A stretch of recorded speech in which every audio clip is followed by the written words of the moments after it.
कल्याणी, आइए पंडित जी, मैं तो आपको खत लिखने जा रही थी, कब लौटे? मोटेराम, लौटा तो प्रातः काल ही था, पर उसी समय एक सेठ के यहाँ निमंत्रण आ गया।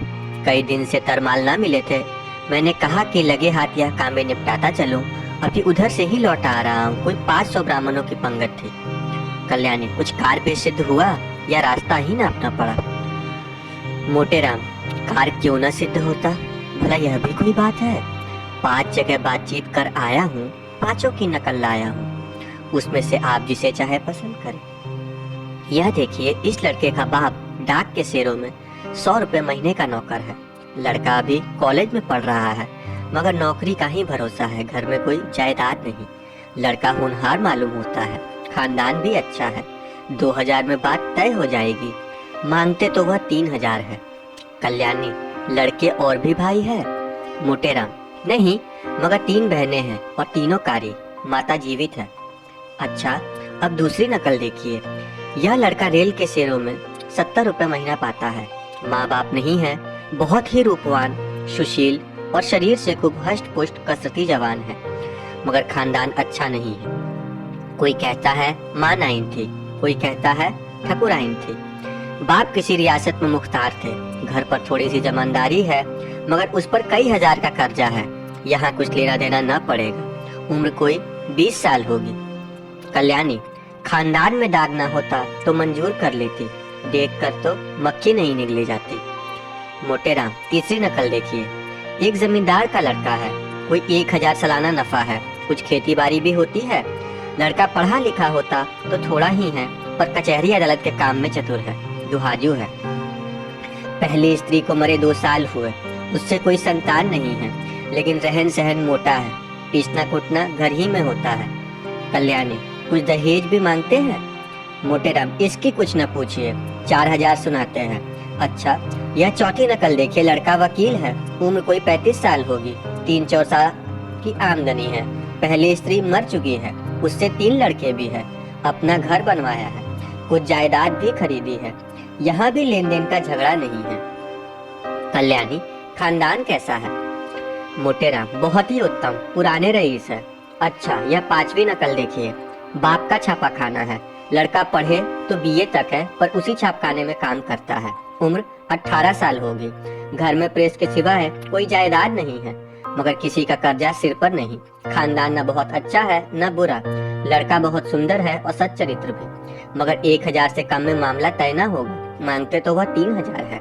अब बताइए, आप कौन सा वर पसंद करती है? कल्याणी, आपको सबों में कौन पसंद है? मोटेराम, मुझे तो 2 वर पसंद है। एक वह जो रेलवे में है और दूसरा वह जो छापे खाने में काम करता है। कल्याणी, मगर पहले के खानदान में तो आप दोष बताते हैं। मोटेराम, हाँ, यह दोष तो है, तो छापे खाने वाले को ही रहने दीजिए। कल्याणी, यहाँ 1000 देने को कहाँ से आएगा? 1000 तो आपका अनुमान है, शायद वह और भी में भी मुंह फुलाए। आप तो घर की दशा देख ही रहे हैं। भोजन मिलता जाए यही गनीमत है, रुपए कहाँ से आएंगे? जमींदार 4000 रुपए सुनाते हैं। डाक बाबू भी 2000 का सवाल करते हैं। इनको जाने दीजिए, बस वकील साहब ही बच रहते हैं। 35 साल की उम्र में कुछ ऐसी ज्यादा नहीं, इनकी तो क्यों न रखिए। मोटेराम, आप खूब सोच विचार कर लो, मैं तो आपकी मर्जी का ताबेदार हूँ। जहाँ कहिएगा वहाँ जाकर टीका कराऊंगा, मगर 1000-1500 का मुँह न देखिए। छापे खाने वाला लड़का रत्न है, उसके साथ कन्या का जीवन सफल हो जाएगा। जैसी यह रूप और गुण की पूरी है, वैसा ही लड़का भी सुंदर और सुशील है। कल्याणी, पसंद तो मुझे भी यही है महाराज, पर रुपए किसके घर से आए, कौन देने वाला है कोई ऐसा दानी? खाने वाले तो खा पी कर चंपत हुए, अब किसी की सूरत भी दिखाई नहीं देती, बल्कि और मुझसे बुरा मानते हैं कि हमें निकाल दिया। जो बात अपने बस के बाहर है, उसके लिए हाथे ही क्यों फैलाऊं? संतान किसको प्यारी नहीं होती, कौन उसे सुखी नहीं देखना चाहता? पर जब अपना काबू भी हो, आप ईश्वर का नाम लेकर वकील साहब का टीका कर आइए। आयु कुछ अधिक है, लेकिन मरना जीना विधि के हाथ है। 35 साल का आदमी बुढ़ा नहीं कहलाता। अगर लड़की के भाग में सुख भोगना बढ़ा है, तो जहाँ जाएगी सुखी रहेगी। दुख भोगना है तो जहाँ जाएगी दुख झेलेगी। हमारी निर्मला को बच्चों से प्रेम है, उनके बच्चों को अपना समझेगी। आप सब मुहूर्त देख कर टीका कराए। 5वां परिच्छेद यहाँ से शुरू होता है। निर्मला का विवाह हो गया, ससुराल आ गई।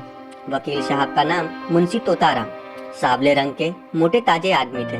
उम्र तो अभी 40 से अधिक न थी, पर वकालत के कठिन परिश्रम ने सिर के बाल पका दिए थे। व्यायाम करने का उन्हें अवकाश न मिलता था, यहाँ तक कि कभी नहीं घूमने भी जाते थे, इसलिए तोड़ निकाल आई थी। देह के स्थूल होते हुए भी आए दिन कोई न कोई शिकायत होती रहती। मननांगी और बवासीर से तो उनका चिरस्थायी संबंध था।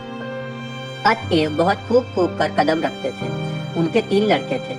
बड़ा मनसाराम 16 वर्ष का था, महिला जियाराम 12 और छोटा सियाराम का 7 वर्ष का था।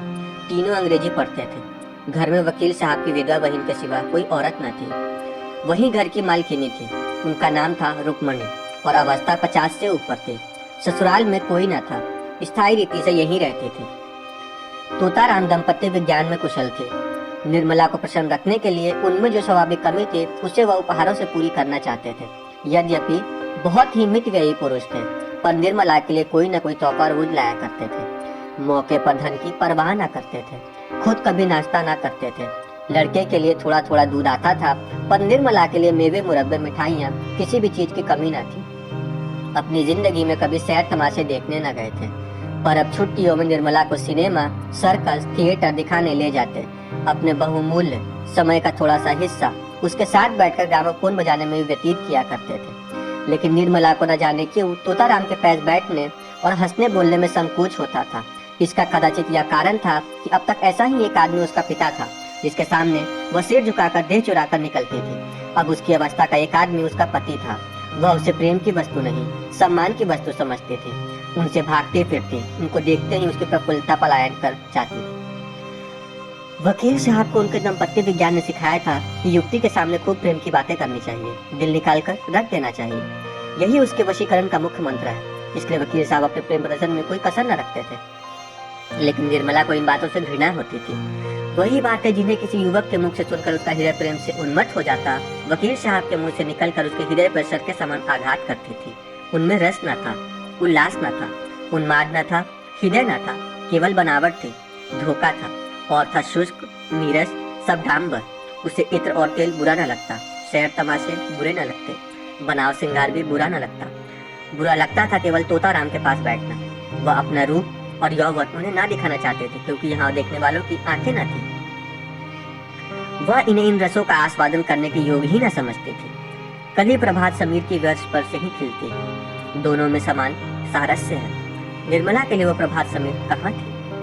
पहला महीना गुजरते ही तोताराम ने निर्मला को अपना खजांची बना लिया था। कचहरी से आकर दिन भर की कमाई उसे दे देते। उनका ख्याल था कि निर्मला इन रुपये को देखकर फूली न समाएगी। निर्मला बड़े शौक से इस पद का काम अंजाम देती। एक एक पैसे का हिसाब लिखती। अगर कभी रुपए कम मिलते तो पूछती आज कम क्यों है।